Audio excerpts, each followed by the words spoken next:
Welcome to my live stream today. I'm so excited. Thank you for being here. If you've been in my world for a minute, welcome back. Say hi. If you are following me for the very, very first time, say hi because shortly we'll get to know each other. Today is a big day. I feel nervous. I haven't felt nervous in a minute. Feel a bit nervous. I have a lot to share with you. I have this bubbling energy that is going through me at the moment, and I'm trying to stabilize it before we get started. I've taken a while without going live, but a lot has been happening for me. I've been trying to hold a lot in, and today I feel like, okay, we need to release some of this energy.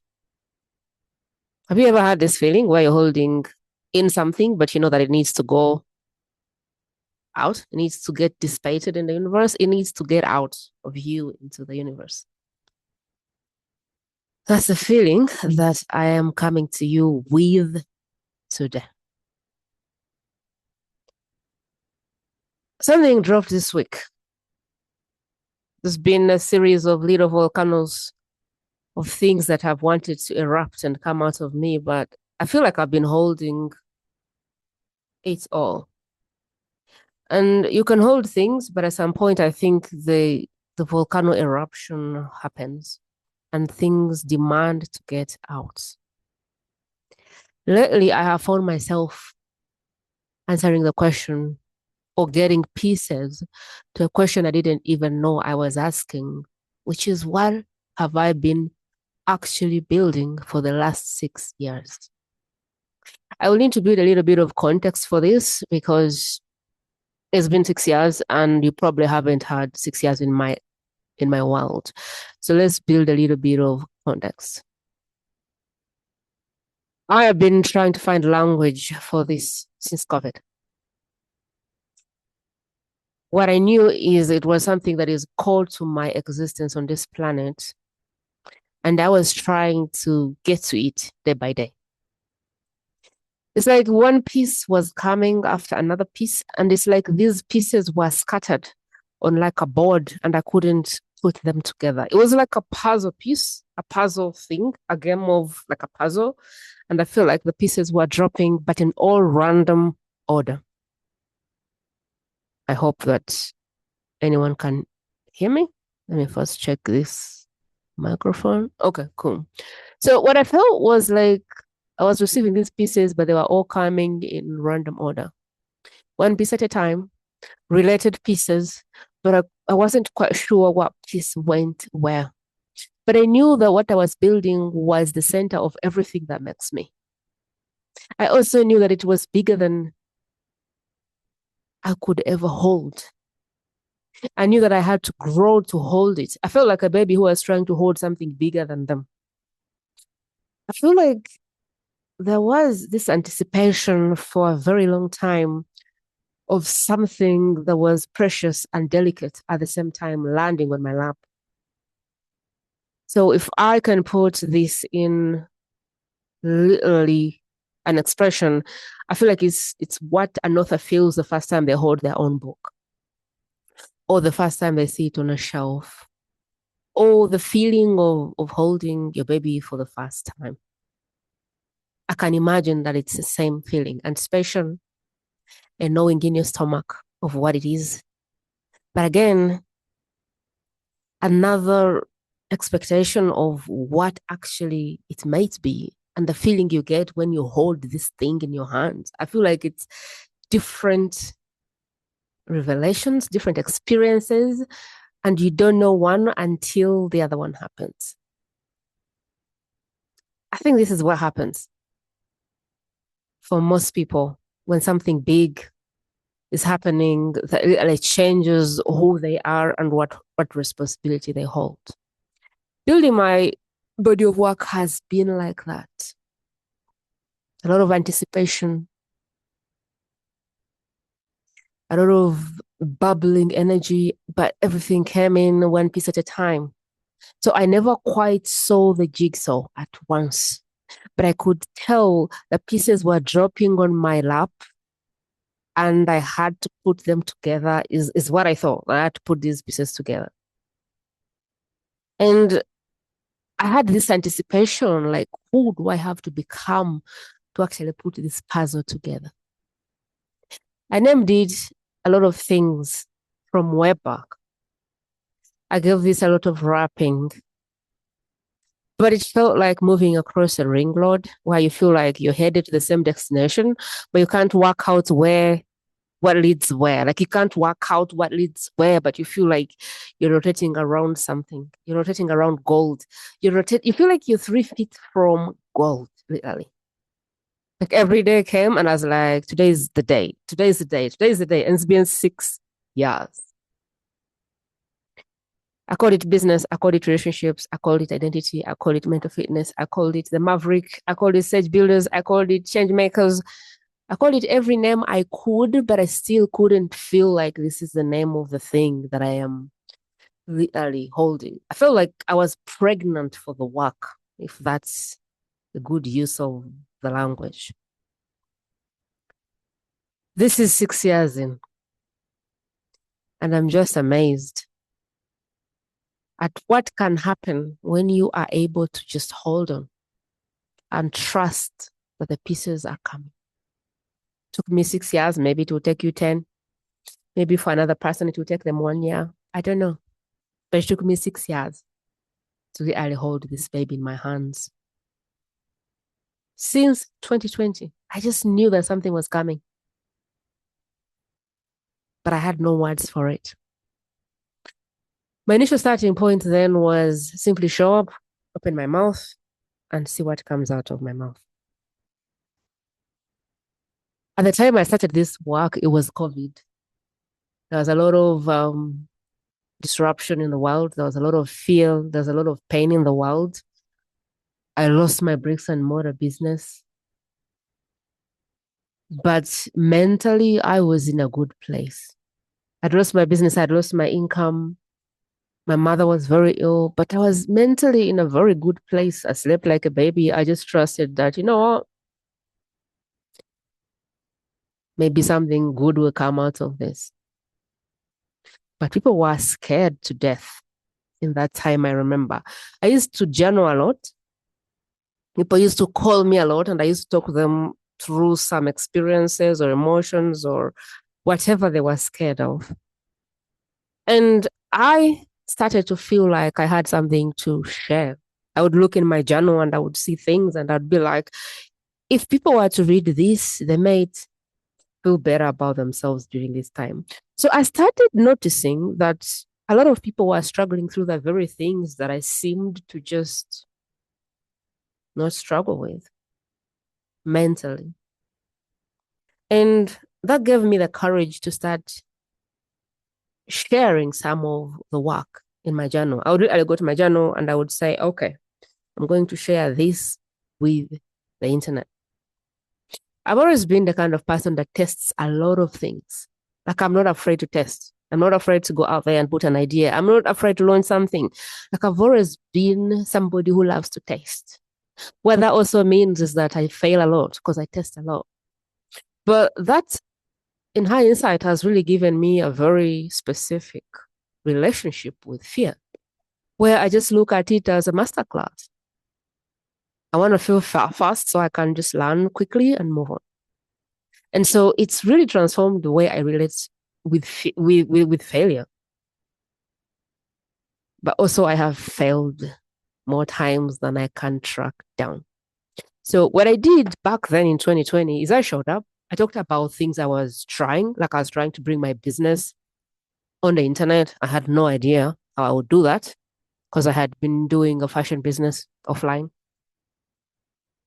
And just helping a few people go through life with what I called intuition or common sense. That's how I called it. I didn't have a word for mentorship or coaching, but I called it like intuition. People would call me going through something that I don't struggle with, and I could try to help them like see it in a different way. So I called that like intuition, common sense. That's how I called it. So I started to talk about these failures, these lessons, and some of the wins that I was getting. But it was mostly I tried this and I failed, but this is the lesson. It was just that, like, I tried this, it didn't work. I tried this, it didn't work. I tried this, it didn't work. This worked. People found that interesting for some reason. I was not trying to build an audience. I was not trying to capture anyone. I've always had a very small imagination of how the internet works. I still have a very limited imagination of how the internet, the algorithms, and everything works. How I see the internet, how I've always seen the internet is social media is like a series of museums. So YouTube, Facebook, Instagram, LinkedIn, TikTok, these are museums where we are allowed to hang our art pieces. That's really how I see it. I see myself as an observer of the human species. I tend to observe quite a bit. I tend to write quite a bit, my observations. And sometimes I look at what I've observed, what I've written, and I feel like this is worth sharing with the world. So I document a lot, I write a lot, I try to decode a lot of things, and some of those things, they end up in the museums of the world, which is the internet, which is social media, as I said. And during that time, I just did that. I would write pieces and then I would decide, oh, this I want to share with the world. And I would just do that. So I never really looked at the internet as a place to go get followers, build a niche or whatever. I didn't even understand all of that stuff. I was just a simple girl, grew up in Uganda, had no much context about how these things worked. I still actually do not know how algorithms work, to be honest. But what I know is that I create something, I put it in my journal, and if I feel the pull, I hang it in the museum on the wall. I move to the next thing coming through me. Maybe one person that day walks through and appreciates the art piece. Maybe no one walks in until 5 years later when the person that is meant to see that art piece sees that art piece. Either way, my work is there, and whenever the right person is ready to see it, somehow they are sent that way and they see the art piece. That is really how I see the internet. I've never tried to decode the algorithms because I've had posts that got crickets and people bought my offers from them. I've had people that I never commented on anything they ever created. There are creators that when I go to the internet, I type in their name, they come, I see everything they're doing, and I have never left a comment. They show me their work every day and I read it. But I've never left a comment, a like, anything. So I believe I don't have all of the answers when it comes to how the algorithm works. I have no attachment to comments, likes, and all of those things because I haven't personally seen how I use those things for the time I spend with people. I don't pay them in terms of comments, likes. If I want to hire them, I hire them. If I want to buy their offer, I buy their offer. But I don't have to leave comments and likes on their stuff. So I believe that algorithm, how they work is you go put your piece in the museum and people pass by and some appreciate it, some don't. And I think what the platform does is it keeps showing your piece to people who love pieces like that. So people who love this kind of art pieces, the platform keeps showing those people and it does that for as long as it works. So that's it. I observe, I document, I put things in my journal, and from time to time, I go in and I say, which of these pieces do I want to put in the museum for the next 20 years. That's literally how I do it. So back then, I had no audience, I had no offer, I had nothing. I just showed up and shared my experiences because I had this desire to contribute to humanity.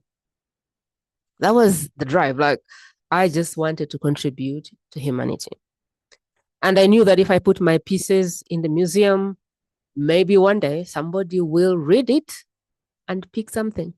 Because every day I used to talk to people on the phone who are struggling with things that I was able to solve. And so I was like, oh, what if I hanged this in the museum? How many more people could I help? What happened after a few months is people started asking me, how do we hire you? Literally. And I was like, wow, how did this happen? People started asking me, do you have offers? I was like, I don't have an offer. And if I was to create an offer, what would I call it? I didn't even know. So I created an offer called How to Be a Human Being on the Internet. That was the offer. Someone paid me $2,000 for it. That was mind-blowing because I used to make $500 in the last job that I held. 30 days, $5. Somebody was paying me $2,000 to show them how to be a human being on the internet, and we are going to just work together for 3 months. I was like, okay. That became my price for a minute, and more people kept coming. I have always understood referral business. Someone likes an experience and they tell their friend. So the way that it worked and the way that it still works in my world is a woman goes through my experience. They love it. They're like, I want to talk about it. They'll tell somebody else who then goes to the museum, looks at my pieces and says, yes, I feel the connection. That person signs, go through my experience, and that keeps going round and round and round. So when I produce my pieces and put them in a museum, I'm not trying to get anybody or hook anybody. I'm just putting them there because one day somebody will pass by the piece and benefit from it. Or one day someone will say her work is amazing and the person will say, let me look her up. They will end up in the museums of the internet. They will read my pieces and they will decide if I am the one for them or not. Honestly, on the internet or off the internet, this is how I believe businesses are built. I know there's a lot of talk about visibility and acquisition and all of those things. But if people go through your work and it sucks, it's like a leaking bucket. I don't think that there is any sustainable way to build a business unless you make your work extraordinary and allow people to say, her work is amazing, you have to check it out. That has been the way that I have seen my business move over the years. I still believe this is how business works, at least for the most part. If you're building something that is going to be here for years and years, people have got to be able to say, yes, you have to try this. You have to check out this. This thing is amazing. I feel like that has to happen at some point for this work to keep on growing. Otherwise, then you will just always be trying to fill a bucket that has holes. Anyway, with time I raised my prices from 2K to 3K to 6K to 12K. I kept moving to 20K to 50K. I found words, clearer words for what I did. I co-created massive results with clients. People made money. People got better relationships. People found their purpose. There was a lot that went on, and I began to get words for what I did. Clients began to say, I am the business coach. And I was like, business coach? I don't remember going to business school to learn business coaching, but people started to say I'm their business coach. Before I could blink, I was a business coach making 6 figures a year based on mostly people telling people and me being able to deliver my pieces in the museum so that the people they tell would look at them and find resonance or the lack of it. Eventually, what happened is the coaching industry got a bad rap. Everyone was showing up and just saying, I'm a coach, I'm a coach, I'm a coach. And so it got a bad rap. At least I didn't want to recognize myself in that industry. And so what I did is I decided to step away from the coaching industry, and I started to brand my work as mentorship and space holding. What I wanted to focus on was leading people through the experiences that I had been through myself and creating space for them to be able to access their own wisdom so they could solve their own problems, because that is what I had landed on at that time. So I did it for some time. But the more I stayed in the work, the more I realized that we were going beyond business each time. Women bought business support, they ended up getting something else. We ended up focusing on the human being behind the wheel of business or whatever it is they were navigating in that moment. It happened organically, but we would start with a business problem and then we would enter personal problems. Who is the woman that is being called forward in this chapter of your life? We focus a lot on the woman behind the wheel than we focus on strategy, because these women had strategy, that tried strategy. There were so many things that tried, but they had not cut through because of who was coming to the business, who was leading the business, the woman they had been in trying to implement all those strategies. And so I realized that we began to do more personal work than business work. And that work helped with business, helped with relationships, helped with other things. That was interesting for me to see. It was interesting for me to see. And then, as I started to create more and more of this work, I began to realize that I was building like an entire tribe of women with a philosopher behind what I was building. But as I said, it was still scattered. It was still all over the place. I couldn't see it. Women would come to me and they would really say, I've been pitched by 7-figure and 8-figure people, but I feel I need to work with you. Women would come to me and say, actually, I don't even want more clients, but I feel the pull towards your work and I would like to work with you. And I'm like, what is this? What is this? We began to do the work and to do the work and to do the work. And what came through was this philosophy that I landed on, which is that as human beings, we have the power to choose who we become. We have the power to choose what we carry forward. We have the power to choose what stops with us. We have the power to choose different. We have the power to choose what we carry on and what we don't. And that choice allows us to create a totally different reality. That's what I started to land on. That we really have the power to choose.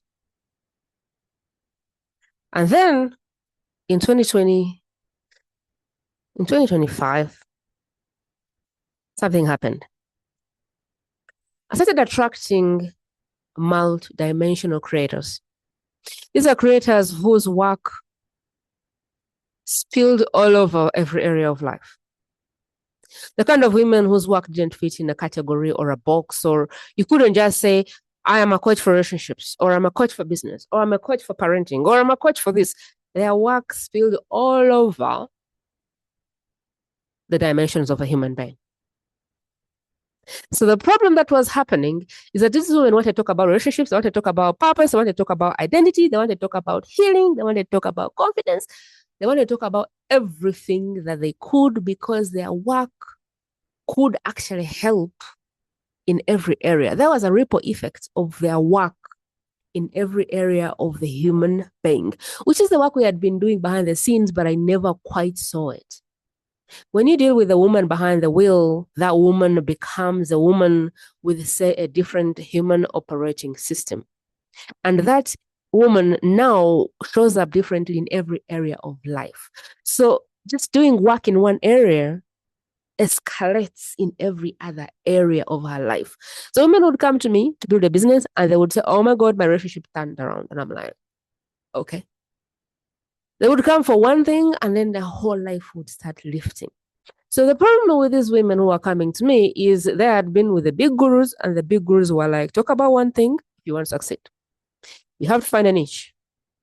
You have to find a category and you have to talk about one thing. And they had this knowing that, no, they were not supposed to shrink their work to fit whatever the guru model was. And so what happened is they started to say, I feel a pull to your work. I don't know why. But I feel like you need to help me with something. And we didn't even know what it was. So when I began to speak to them, I noticed that I don't want to put my work in a box. I don't want to find a niche. I don't want to find one word that explains a problem I solve because I solve many problems. And I was interested in this because I love problems. I love solving problems. And I've also in my life been a person that just tested a lot of things. My life has been one big test. Like I test things, I test things, I test things. I fail, I fail, I fail, I pass. And so it's like in the end, I created this dance with the universe where I trust that we can turn nothing into something. I have this trust that if I show up and dance, the universe shows up to dance with me. And either we get a failure or a success, but we get something out of it. And it's been a dance I've done many times that I feel very confident moving in and saying, universe, let's dance. What do we have here? I had seen some of the most undeniable results from my dance. I had seen myself break patterns from like generations before me. And I was like, no, I wanna figure this out. These women came to me because they were like, there has to be a different way that I can talk about my work without shrinking it, without putting it in a box, without selling myself. And I was like, okay. There has to be a way to help these women hold their work without feeling like they're selling their soul. There came now the message midwifery or the message work that we got to do. So I opened this podcast. The podcast was called The Best Kept Secret. And I didn't promise any answers. I just offered to listen and help them publish their work on a podcast.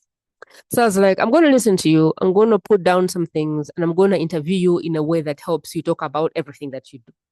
That was the promise.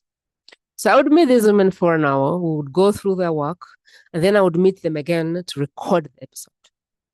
That project was called The Best Kept Secret. I listened, I interviewed them, we aired the thing. I listened, I interviewed them, we aired the thing. And everyone was like, oh my God, thank you so much because I feel much clearer about my work. Something was working, I just didn't know what it was working. After 101 women, around 101, 103, something dropped.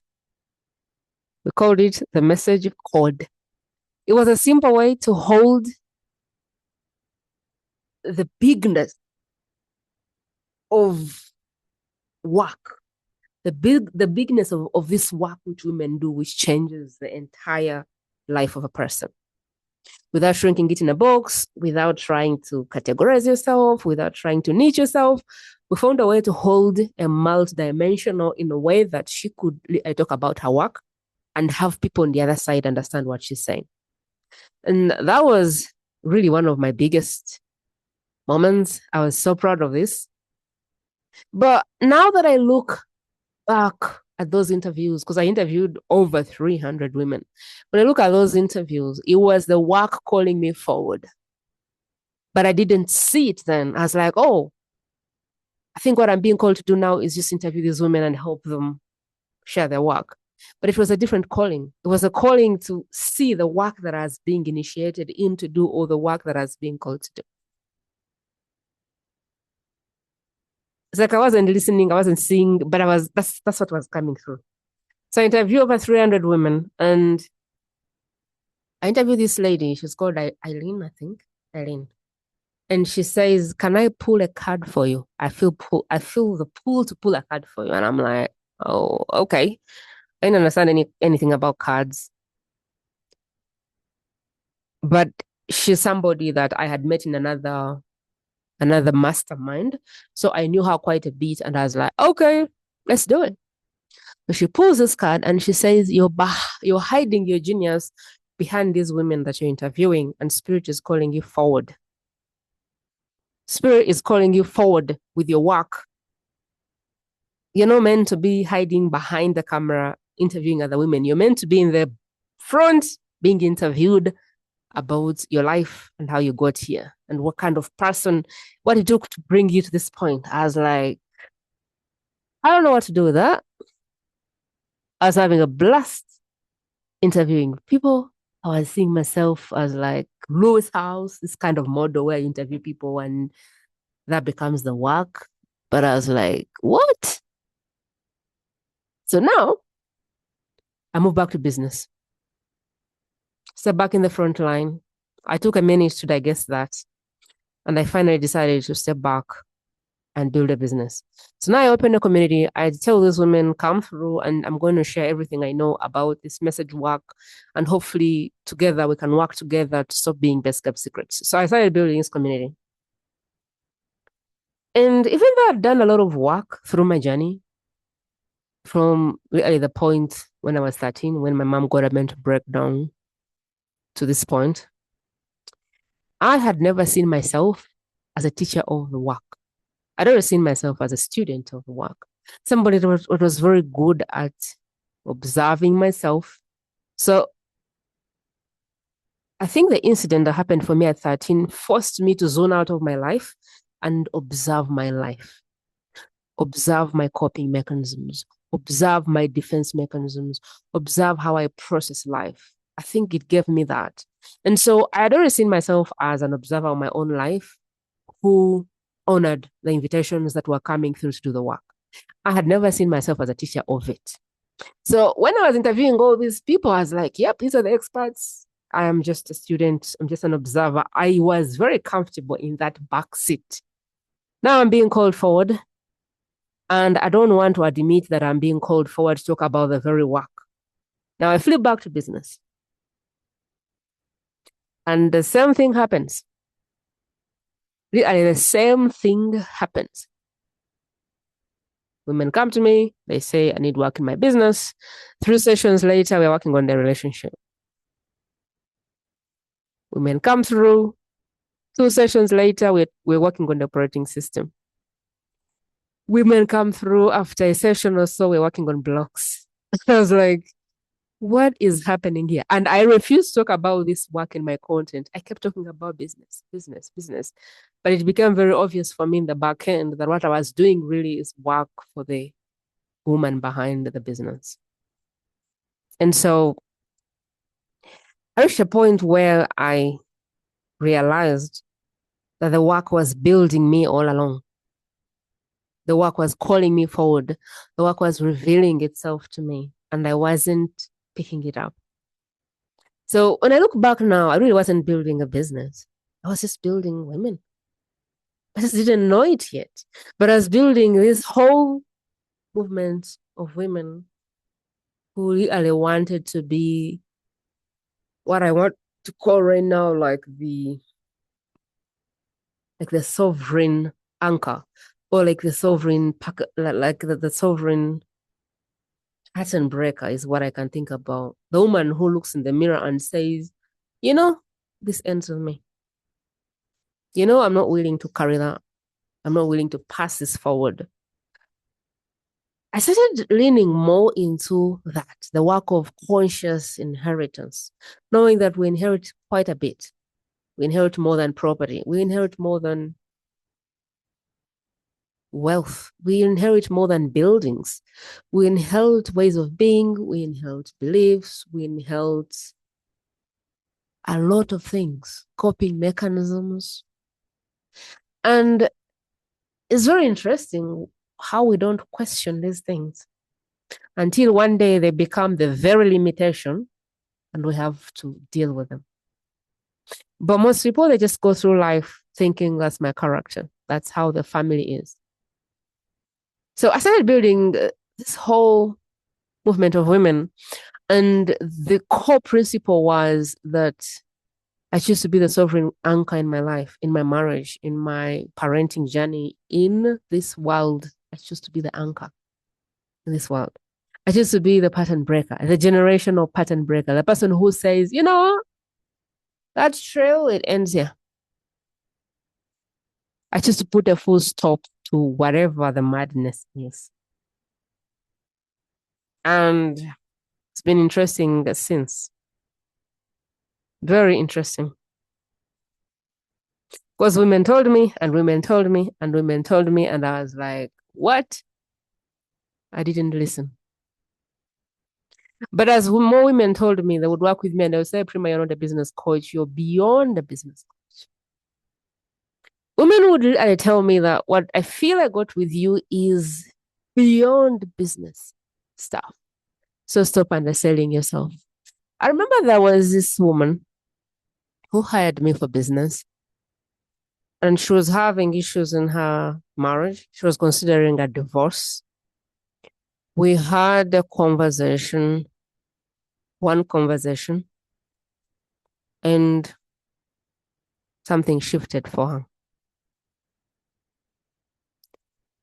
She later told me, the Prima, do you know that I have 3 kids on the line and potentially $5 million that was going with this marriage if I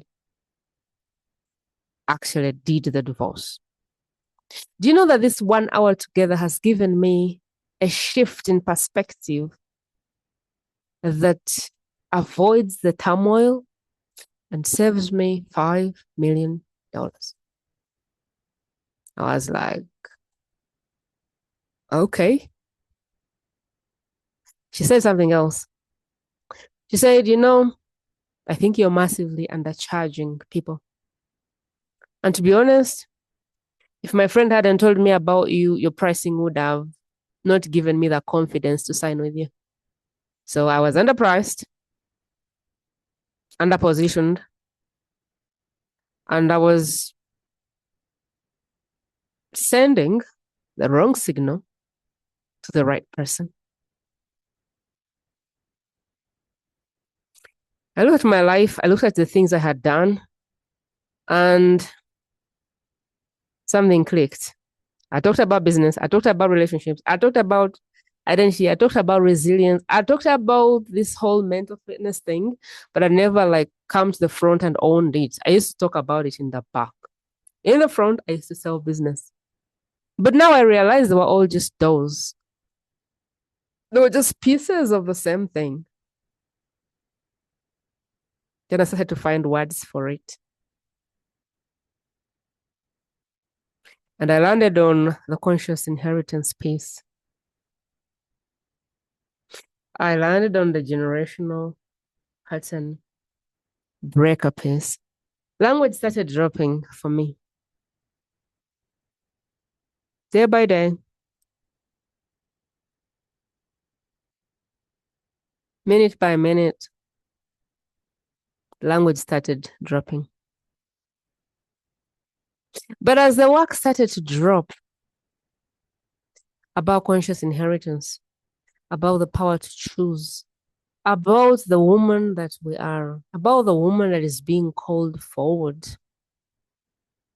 about being this sovereign anchor in your own life, in your children's life, in your relationship, as that began to drop for me, what happened is life started to put me in situations where I was forced to deal with my own work. And then it became clearer and became clearer and became clearer. And as the work dropped piece by piece, I began to question who do I have to become to hold this work? I began to question that seriously. What else has to go for me to be able to step into this work fully? I looked at myself, I looked at my lineage, I looked back in my family and beyond, and I was like, oh my God, this is the work. And I began to sit with the question, who do you have to become to really hold this work? Who is the Prima that will hold this body of work? For the first time, I saw work that I was going to hold for 20, 30 years.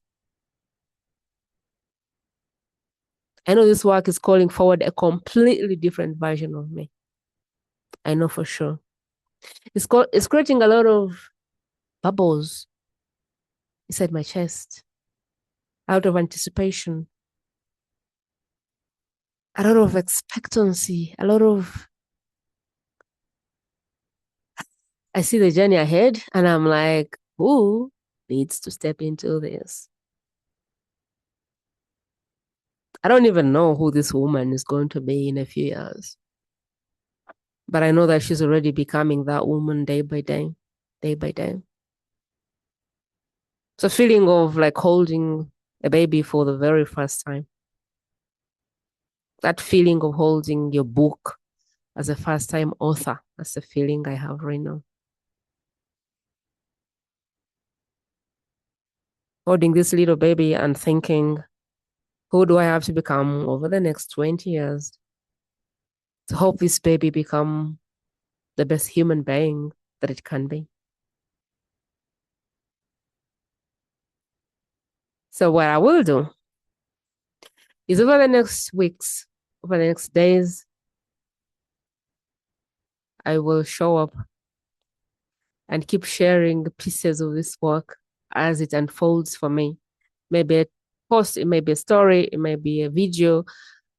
I want to give myself time to unpack this work slowly as it reveals itself to me, because the pieces keep coming and I'm like, oh my God, I didn't talk about that. I want to reveal piece by piece the experiences that have been birthed through this process of sitting down and channeling this work. There'll be free assets, there'll be paid assets, and everything in between. Today, nothing to buy. Just wanted to show up and release this part of this energy into the universe. I wanted to show up and hang this piece in the museum.